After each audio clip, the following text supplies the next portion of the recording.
camera a little bit. And we are here on YouTube. We are now here on Instagram. Hey, everybody. Hope everyone is doing well. Shout out to the Urban View family that's holding it down. So we got a lot to get into today. I'm going to try to slow down a little bit. Yesterday, I know it felt like a fire hose of information. Somebody on Instagram wrote in and was like, listen, my mama was trying to listen to you on your IG live, but she said you was going too fast. And I was like, that has been known to happen. So if you feel as though my rate of speech is too quick, which quite frankly could happen because your sister friend, I've been speaking this speed since like third or fourth grade. But if that happens, just remember you can always go to YouTube and slow me down, slow back the playback speed, because on days like a Monday where we have two guests, if we have multiple guests on the show, my opening segment is going to feel like rapid fire because we are the only 2-hour show on this channel Monday through Friday. So I squeeze a whole lot of information into a little bit of time. So that is entirely likely. Sorry to your mom. Tell her I love her and thank her for supporting.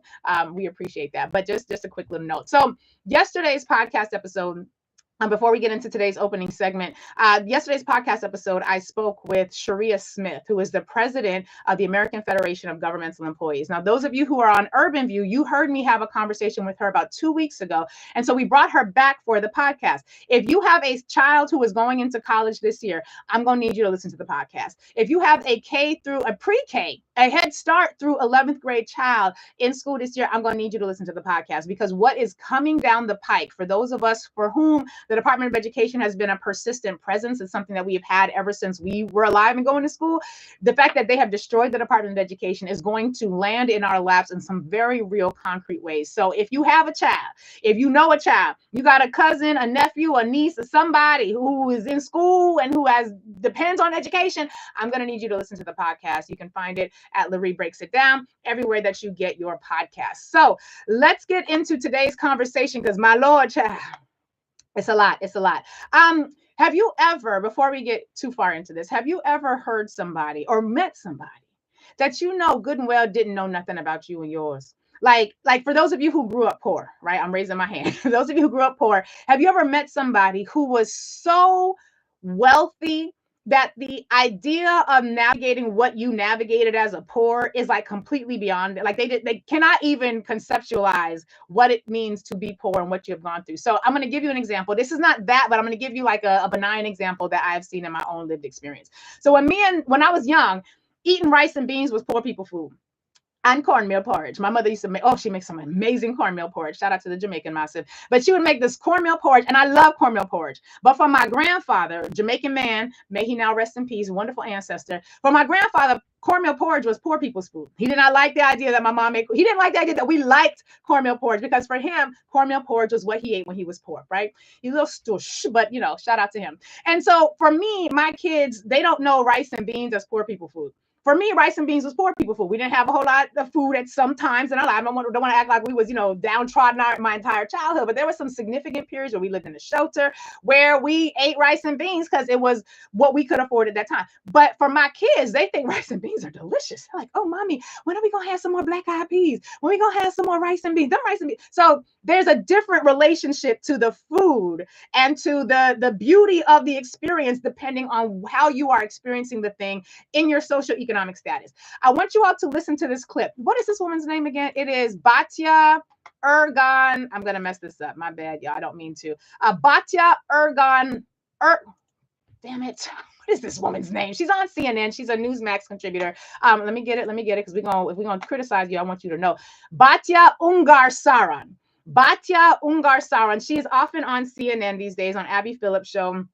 And she's a whole ass mess, she and Scott Jennings. But I want you all to listen to this clip. In the clip, she's talking about how tariffs aren't going to be that bad. Because Donald Trump said over the weekend in his disastrous interview with Kristen Welker, he said along the lines of the two following things. Children today, they don't need 250 pencils. They just need 5 pencils. Nobody needs 250 pencils. They just need 5. Nobody needs 20, 30 dolls. They just need 2 or 3 good dolls. So this woman, Batya Ungar-Sargon, is on CNN talking about that clip. And she's talking about dolls. And she basically is going to say, when I go to a rich person's house, rich people have carefully manicured dolls. Rich people have dolls that are cared for, darling. Poor people, however, she says, go to the Dollar Tree. When you go to a poor person's house, this is how I know she don't know no poor people. When you go to a poor person's house, she's basically going to say they've got broken ass toys from the dollar store all over the place. Now, for those of you who had to get your Christmas gifts from the dollar store and you understand why you was at the dollar store, I want you to think about what emotions, what beliefs a woman like this carries in her mind about what it is like to be poor. Y'all, Instagram, y'all are going to hear this in the audio. YouTube and Urban View, y'all are going to hear this through the speakers. Amina, let's play the clip. All right. You know what this is kind of making me think a lot about is the fact that every rich person I know, their daughter has 2 or 3 dolls, maybe a couple American Girl dolls, 2 or 3 expensive, nice dolls, and no crap from China. But if you go into a broke person's house, that floor is littered with broken toys from the dollar store. So now we're shaming people.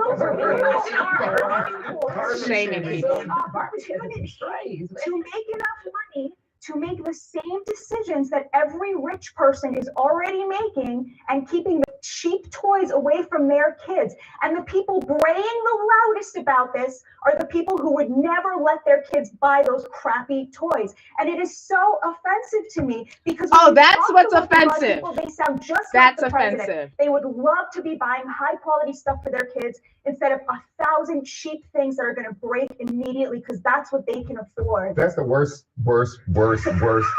defense of Donald Trump, because China makes 80% of all toys sold in this country and 90% of all Christmas goods sold in this country. We have a lot of leverage with China. The Christmas and the doll industry is not one of them. Let's go ahead and pause it here. We're going to pause it here. I really just wanted you all to get a sense of the vitriol that some of these people have for those of us who did not grow up with wealth, right? And I'm not even going to try to front like I'm poor right now because I'm not. God has been good. God's been good to me. So I'm not even going to front like that's my reality now. But I have vivid memories of poverty, okay? I was one of them work 3 jobs to keep yourself in school. Plus, I sold my plasma once or twice a week, and I cleaned apartments. So I know what it is to have to work for something. And so when I heard her say, when I go to a rich person's house, they have like quality dolls. And when you go to a broke person's house, which is, okay, so hear what she said. She says, when I go to my rich friend's house, but when you go to a broke person's house, do you see the difference in her connection to the people she's talking about? Her rich friends have expensive dolls who are able to take care of their dolls. But when you go to a broke person's house, sweetie, you've never been to a broke person's house. We can tell by the way you talk, and you ain't never been to a broke person's house, certainly not with any level of fidelity to the truthfulness of their situation. Now, Charles Below, as you hear there, picks up the line and he's like, wait a minute, that's a terrible way to defend Donald Trump because China makes 80 to 90% of the toys. 80% of the toys that are consumed, 90% of the toys that are purchased during the holiday season. So think about this as the background behind everything else that's about to happen. And then Abby Phillips says, well, actually, because, you know, Abby Phillips speaks very measuredly and she's very calm, even though if I were in that conversation, if I were in that host seat, it would be very difficult for me to sit in that seat. So I appreciate how she approaches this particular part of the conversation. Somebody said a very different analysis of what Abby does. I'm not going to read it on air, but Rita, I see you and I also get it and I understand. One of the things she said was when people are buying cheap toys at the dollar store, it's because they also have to put food on the table. They also have to think about how they're going to pay for transportation. So whether it's a car, which is going to need gas, or if you're in a city like New York, where we're going to have trains, you're going to have train fare. Like, so there are other considerations, Bayat, Ungar Rogson, than whether or not your toy comes from the American doll system. And now here's the thing about that. All the vitriol that you heard there, all of the disrespect that you heard in her voice, when the reality is American dolls have been manufactured in China since the year 2000. So she's talking all this shit about poor people, talking all this shit about how wealthy people, how we don't allow our girls to have cheap dolls. We have expensive dolls that you don't have to buy from China. Baby, they bought from China. They manufactured in China. Just because they have the words American Girl on them does not mean they were made in America. They were not. They were made in China. Now, why this is important for today's conversation is because y'all know how Donald Trump issued these tariffs. And y'all know that right now, the tariffs against China are at 145%. I really hate that we got to keep talking about the tariffs, but it's about to impact all of our bank accounts. In fact, it is already impacting our bank accounts. So we need to be aware of this because politics and money matter.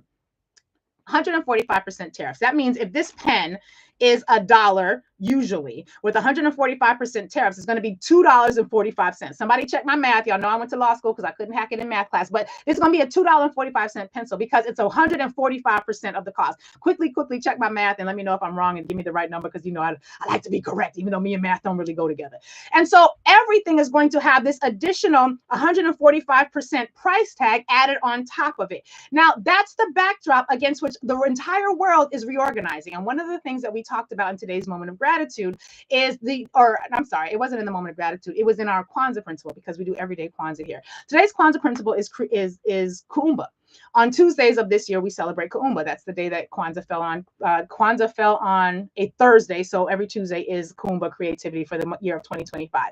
And it has been very interesting to me. Kuumba means creativity, which literally translates to we must do always as much as we can in the way that we can in order to leave this world more beautiful and beneficial than it was when we inherited it. And we have seen an explosion in creativity with how people around the world are navigating this moment. Reuters has a report out this morning that is entitled Japan, China, and South Korea, ASEAN, Enhance Regional Financial Safety Net. Now, the word ASEAN, you may all be wondering, what is that? It's not Asian, as Pete, his own mama said he's trash, Hegseth thought it was, but ASEAN is a block of countries throughout the Asian region of the world. It's the Association of Southeast Asian Nations, the Association of Southeast Asian Nations. It's an acronym, ASEAN. I'm sorry, ASEAN. Now, when a few months ago, when Pete, his own mama said he's trash, Hegseth was nominated to leave the military, he was asked by Senator Tammy Duckworth, what ASEAN agreements are you ready to negotiate? And Pete, his own mama said he's trash, Hegseth had no idea what the hell she was talking about. Because remember, the only reason people in the Trump administration and in the Republican Party get positions is because they are WEI hires. They are white, they are entitled, and they are utterly incompetent. But I want you to, because y'all be acting like, not y'all, but y'all be acting like sometimes I don't be remembering things right. I want y'all to listen to this clip where Pete, his own mama, said he's trash and beats women. Hegseth, I guess she didn't technically say he beats women, but that was implied in her letter.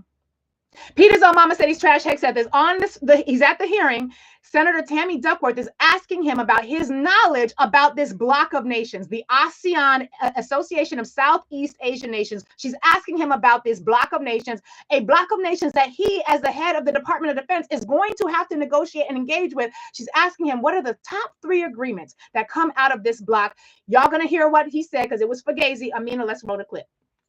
Could you repeat the question, Senator? Sure. What is the highest level of international security agreement that you have led? And can you name some that the Secretary of Defense would lead? There's 3 main ones. Do you know? I have not been involved in international security arrangements because I have not been in government other than serving in the military. So my job has been to no. The answer is, can you name one of the 3 main ones He can. that the You're Secretary talking of about Defense defense signs? arrangements. I mean, NATO might be one that you're referring to. Status of Forces Agreement would be one of them. Status of Forces Agreement. I've been a part of teaching about Status of Forces Agreements. But you don't remember to mention it? You're not qualified, Mr. Hegseth. You're not qualified. You talk about repairing our defense industrial complex. You're not qualified to that. You could do acquisition and cross-servicing agreements, which essentially are security agreements. You can't even mention that. You've done none of those.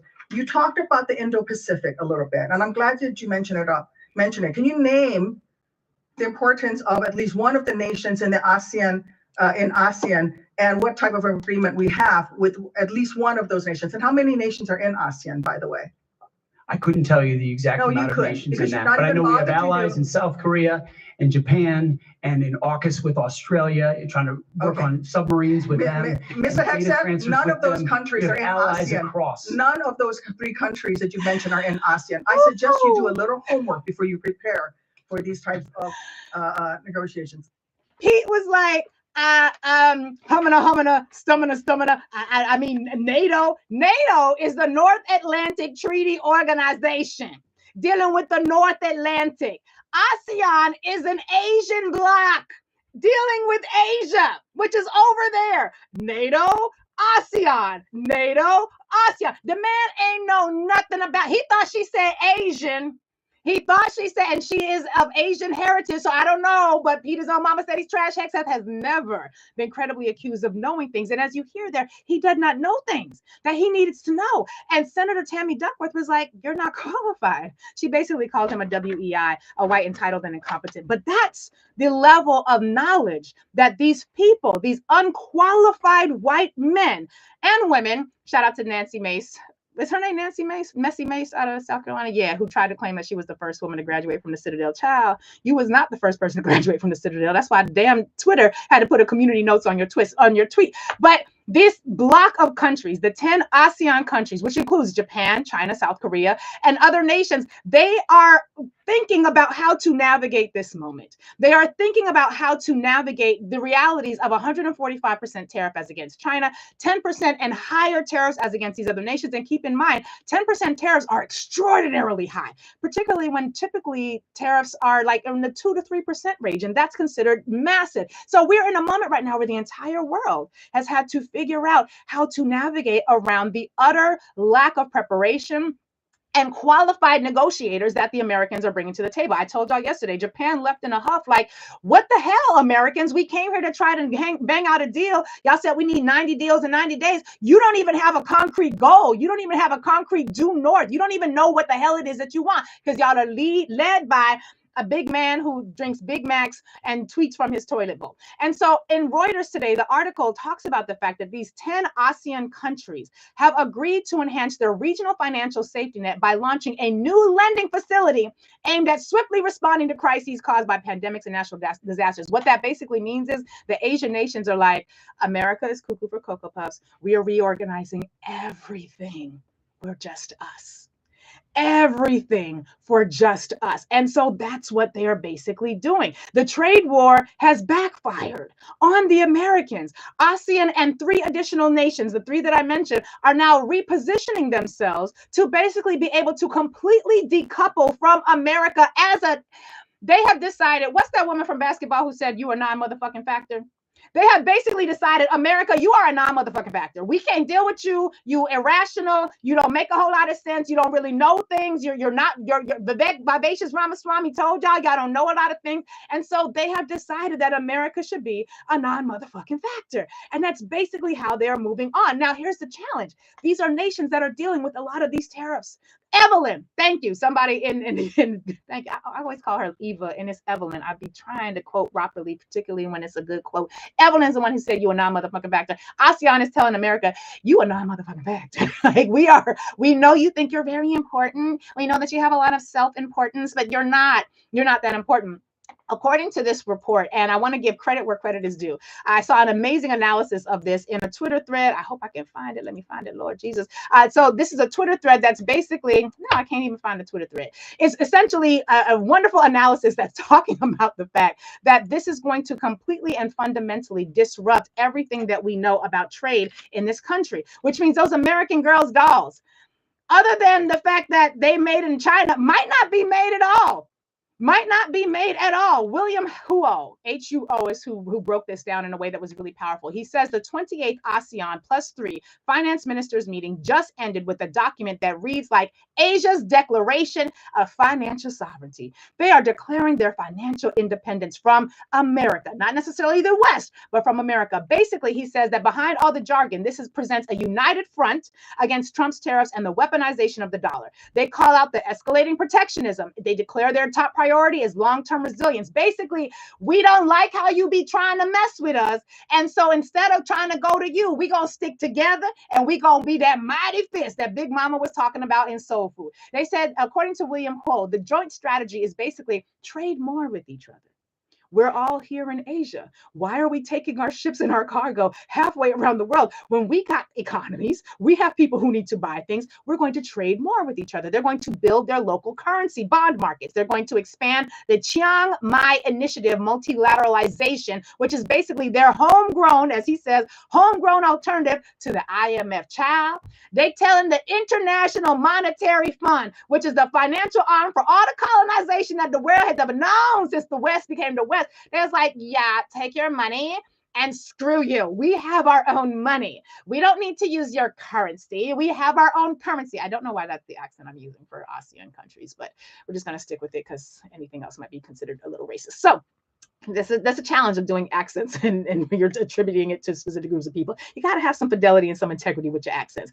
Basically, the International Monetary Fund is an entity that sets up financial obligations. We're going to lend you money, and then you're going to do everything that we want to do, including get rid of the governments that we don't like, get rid of the leaders that we don't like. And the ASEAN nations are like, we're done with that. We're done with your United States imposed austerity. We're done with your colonial lectures. We are doing it for, it's FUBU forever, but for us, by us. Yes, FUBU forever, the Asian version.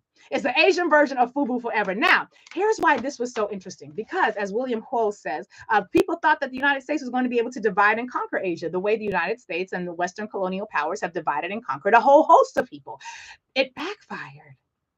It backfired. And we're in a moment right now where the groups that would typically be manipulated by colonial Western powers have decided, no, we don't like you because you don't treat us with respect. And so we are now going to move on. And so I want to show you this map. Okay, Instagram, you guys can see it. YouTube, I hope you guys can see this because it is a map. It's a drawing of a map. It's a colored drawing. But I'm going to read. This is a map of the continent of Africa. See it? You see it? Okay. Urban View, if you go onto the video, you can see this map of the continent of Africa. The reason why this is so impressive to me, and this is such a phenomenal use of Kuumba creativity, is because the ASEAN nations have basically evaluated their current reality. They have looked at the history and said, listen, we've been doing this for a really long time. We tried to adhere to the Western standard of doing things, even though it was in violation of our cultural norms, even though it put us in a position of being disempowered. But we were doing it because that's what the world was doing. But they broke it. The Americans broke this system. And so now we're doing something else. And I think when it comes to how they are approaching this, I would love to see something similar for the continent of Africa, which would include the Pan-African diaspora, which would include all of us, all of we. All right, here's where I'm going with this. Here's a tweet. It's a picture that I took from a tweet. And let me find the tweet because y'all know I like giving credit where credit is due. I might not even be able to find this one. All right, I'll find out where the tweet came from. But basically, this picture is being circulated and it has on it all of the products that African nations produce and all of the products that African nations need and where they go to sell their products and where they get their products come. So the Ivory Coast exports cocoa to a variety of countries and imports chocolate at a much higher price. Angola buys milk from Portugal and they sell, even though South Africa is producing 3.3 billion liters of milk yearly. So why is Angola going to Portugal to buy their milk when they could be getting it from South Africa? They says Angola buys milk from Portugal and New Zealand, even though, again, South Africa has 3.3 million liters of milk. Zimbabwe imports chickens from Brazil, which is technically a part of the Pan-African diaspora, even if not as a nation. But Zimbabwe imports chickens from Brazil. Yet South Africa has a large poultry industry just across the border. South Africa and Zimbabwe, can y'all see this, are right next to each other. Why is Zimbabwe importing chickens from Brazil when they could be getting it from South Africa? They say Mozambique spends $34 million on Russian wheat, even though Zambia next door is selling 250,000 tons of wheat on a regular basis. Now, it might not be tons. They say fawn. And I don't know what fawns are, but it's a measurement, it's a weight system that I need to research. So forgive me, I don't know. Malawi imports maize, corn from other countries during shortages, even though Zambia has excess corn stock. This is a map of possibilities. Do you see this? I didn't make the map. I saw the map and thought it was wonderful, particularly because we are seeing the rest of the world realign in accordance with its own interests. What would it be like if the continent of Africa were doing more internal trade? What would it be as opposed to going to other countries to get their needs met? I remember one of my professors, Clement Abrokwa at Penn State in the Africana Studies Department. Shout out to him, loved him, and he made such an impression on my life. He is from Ghana. And one of the things he said in one of our classes was that Ghanaians grow beautiful pineapples and they sell the pineapples to Europe raw. They ship pineapples away and Europe gets the pineapples. Europe peels the pineapples, takes the stems off the pineapples, cuts up the pineapples, put the raw pineapples into cans, and then sells the cans back to African nations. Why isn't Ghana developing and cultivating and manufacturing its own pineapple industry? And we're seeing in places like Burkina Faso and other nations where they recognize that they have crops that the rest of the world needs. And they take these crops and they send them to Europe to get processed. And then Europeans take those processed crops and often sell them right back to the continental Africans and to every other place on the planet. In addition to this, when it comes to the Pan-African diaspora, for those of us for whom the word Pan-Africanism is not a cuss, I know some of y'all don't like Pan-Africanism. This is probably not the right show for you. You should figure that out and figure out how you're going to make it work with these Americans, these white people on your own. Good luck and Godspeed. When you figure it out, let us know, because our ancestors have been working on this for a very long time and they ain't quite figured it out yet. But for those of you for whom Pan-Africanism is not a cuss, there are so many opportunities internationally that we should be thinking about. Those of you who have products, those of you who are entrepreneurs, yes, America is your homegrown market, but when it's time for you to expand, are you thinking about expanding into other African nations? And I keep referring back to the Shea Moisture example. For those of you who remember when Shea Moisture, a phenomenal company, they've changed leadership and hands a number of times. But when Shea Moisture years ago under previous ownership, remember when they started using white girl models? And it was like, all of us is like, what you doing? This is a black product. White people don't use this product. Like, what are you doing? Unless you change the product, which is a whole nother problem. But they began using models, and that did not come from our community. And it caused a lot of frustration within the natural hair community, because it was one of many examples where people get they shine off of the strength of us and our promotion. And then when it's time to expand, you want to expand into other people who weren't thinking about you without us. And they said something that always stuck with me. The then leadership of Shea Moisture said something along the lines of, we want to grow our markets. We need to expand our markets. And one of the things I didn't understand about that was, you're trying to expand a black product into white spaces when you got the entire Caribbean, you got the entire African continent of people with kinky, coily, highly textured hair who do not need you to change formulas, do not need you to change models. It's right there. Everybody else can sell internationally. Everybody else can take an import-export class and get the certification and figure these things out. Why is it that your idea of expansion means expanding to white markets when it's a black product, as opposed to taking your black product, and it's not even just, I shouldn't call it a black product. It is a product that was made with the needs of black hair in mind. Why not take that and expand it to a Pan-African market that is the largest potential market on the planet? It's more black people than anybody on the planet. That's why white folks the white folks who are concerned about birth rates, they're not concerned about birth rates. They're concerned about declining white birth rates, because the continent of Africa, do you know how many people is in the continent of Africa? Young people, how young that continent is. It is going to be driving population growth, which is one of the reasons why people who are concerned about replacement theory are very concerned. It's about the white birth rates. Our birth rates are just fine. Our birth rates are just fine. We're doing all right. So when we're thinking about Kuumba, when we're thinking about creativity and the opportunities that exist for us to take this breaking system, because they are breaking this system. We can be clear about that. They are breaking it.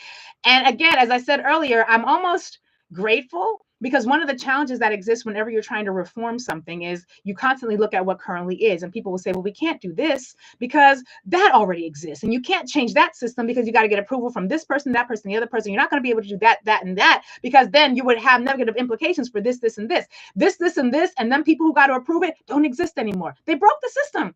They're breaking America. And frankly, America wasn't really working that well for us anyway. Even though I know a lot of you righteous whites are fighting for democracy, keep in mind, you have no racial analysis, which is why we can't go protest with y'all. Because if you realize that we have had democracy for the vast majority of this country's existence while you were enslaving my ancestors, what good is democracy if I'm a democratic slave? So, there was a double entendre there. I didn't even mean it. How much time we got, Amina? We got to go. Okay. So I just want us, as we see the intentional dismantling of all of these systems around us, as we see the intentional destruction of this nation and of the systems that uphold it, the need to rebuild and to imagine what a rebuilt space looks like is right in front of us. Now, I know some people are planning to leave. I used to be one of them, but I ain't got nowhere for us to go. So me and my family leaving is because we got to flee. But our plans is we here. We here with everybody, but we do have our passports in case they close them borders. But I guess if we're at the point where they're closing borders, having a passport may be also a non-motherfucking factor. The point I want to make ultimately is this. This thing is being broken It's being completely destroyed in so many ways, and the rebuild effort is going to be necessary. But I want, as we think about what comes after they break it, I want our imagination to contemplate the possibilities that we're seeing. I want our because if you can't imagine a thing, it's very hard to build. If you can't see it in your mind, it's almost impossible to create something. I want us to look at how the rest of the world is organizing. Look at what's happening in Burkina Faso. Look at what somebody mentioned that in Ghana. Let me scroll up really quick. Ghana has decided to no longer trade gold to the US from May 1st. All of a sudden, America is now saying Ghana is not a safe country to travel in. This is what they're doing in Burkina Faso, which is one of the reasons why, even though Russia's a little fugazi, Russia was like, oh, the Western powers are trying to get up against Ibrahim Traore and destroy what's happening in Burkina Faso. So Russia's now sending their troops to help out. So, my enemy's enemy ain't always my enemy. We have no permanent friends, no permanent enemies. We have permanent interests. And for me, the permanent interests are the interests of African people. So I just want us to be open to the possibilities of Kuumba. As they destroy the infrastructures that hold up our communities, think about how we rebuild and what a rebuild in our image looks like.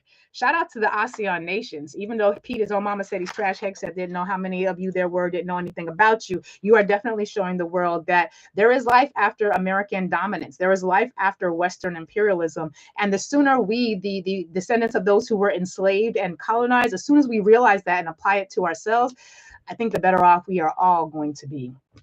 Because what is it? FUBU forever. We got to go to commercial break. 866-801-8255, 866-801-TALK. In the next hour, Ibram Kendi will be joining us. Ibram X Kendi, let me give him his full name, will be joining us. We'll take your calls at 866-801-8255. What does rebuilding look like for you? That is the question. How do we use our creativity in terms of mutual aid? And I don't mean this newfangled mutual aid concept that some of us have. I'm talking mutual aid societies, which our people founded and organized in the 1920s and all throughout Jim Crow. How do we rebuild in a way that centers us and detracts from whiteness at the center of our consideration? Much more to come on the Lurie Daniel Favors Show. We'll be right back after this.